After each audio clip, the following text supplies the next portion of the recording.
Okay, so who is your target market? And this is so critical when you start to think about advertising. So instead of just seeing an opportunity and going, I'm going to spend some money on Facebook ads, think about who you're trying to target first, because it'll make your marketing much more, targeted.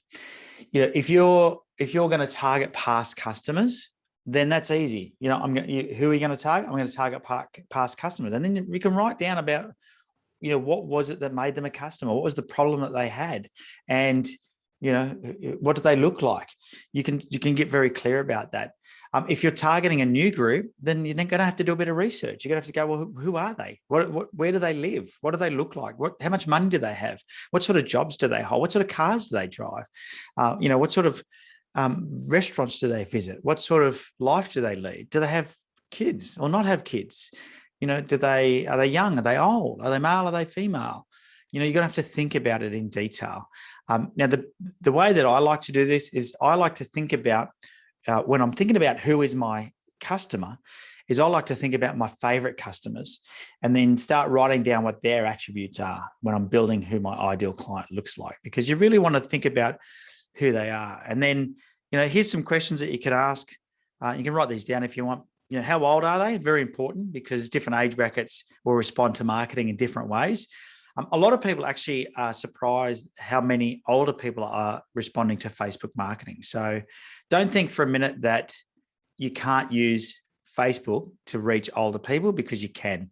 My mum is in her 70s, late 70s, and she's on Facebook. My dad is 80 this year.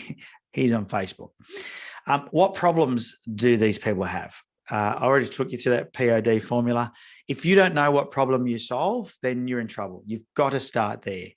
You've got to understand what it is you are solving. Nobody buys anything without it being a solution. It doesn't matter what it is, right? So you've got to be really clear about what problem it is that you're solving. What is their financial status? So if they're, if you're going to market your business in an area where they don't have a lot of money, then you might need to have finance options as well. Things like Afterpay. I mean, look at Afterpay, how that has taken off. Just goes to show you that you give people the ability to be able to afford things in a different way, and they'll grab it with both hands.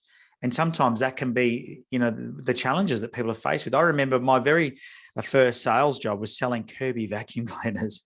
I don't know if anyone has heard of them, or you maybe you own one. But we used to go deliberately. They would send us into low socioeconomic areas where they knew that there was no way they were going to be able to afford these machines. And they were $2,500 vacuum cleaners. I'm talking 30 years ago. And we would sell them to people using Avco Finance. Now, Avco Finance had an interest rate that was ridiculous. They probably just made heaps of money out of that. I don't know. But if it wasn't for the finance, we wouldn't have sold any. But it was the fact that we could say it's just $12 a week or whatever it was at the time, So, if you understand their financial status, it can really help you craft your message better. And we'll be able to, robbers, yeah, Avco were robbers, yeah. What career do they have?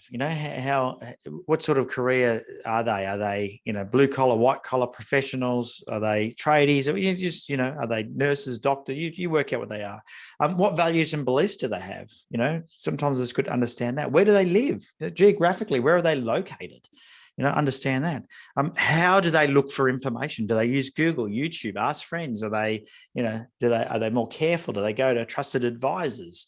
Does my marketing plan need to have joint venture partnerships as part of it? Do I need to be reaching out to accountants or to maybe real estate agents, or, who do I reach out to?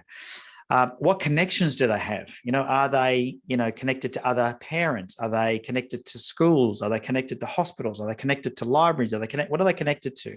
Associations, for example. If you are targeting a particular group of people, maybe they belong to an association, like accountants, for example, they belong to associations. I know that even for Rowan, who's in termite control, he would belong to a group that's a pest association. So, there's all these different groups that you could maybe target with your marketing as well. Communication style. So, once again, look at, do they like reading stuff, hearing stuff? Are they listening to podcasts? Are they watching YouTube? And what are their human needs? Okay, so understand These 10 things are critical if you're going to get really good with your marketing. And you can't do anything beyond this point until you've answered these questions. If you do, I guarantee you will lose money on your marketing because you don't understand who you're targeting. Okay, you've got to get crystal clear about who it is you're targeting. Otherwise, you'll waste your money. Once you know who they are, you'll have a better chance of knowing where to find them. And that's the key. It is 100% the key. Now, I don't know how many of you fish. I'm not a huge fisherman, but I understand a bit about fishing. And when you go fishing, you got to have the right size hook. You got to have the right bait, the right line, the right rod. You got to be in the right location. You got to fish at the right time for that particular species. And the same thing applies to marketing. Sort of like fishing. Once you know who you're targeting, then you can work out when to target them. So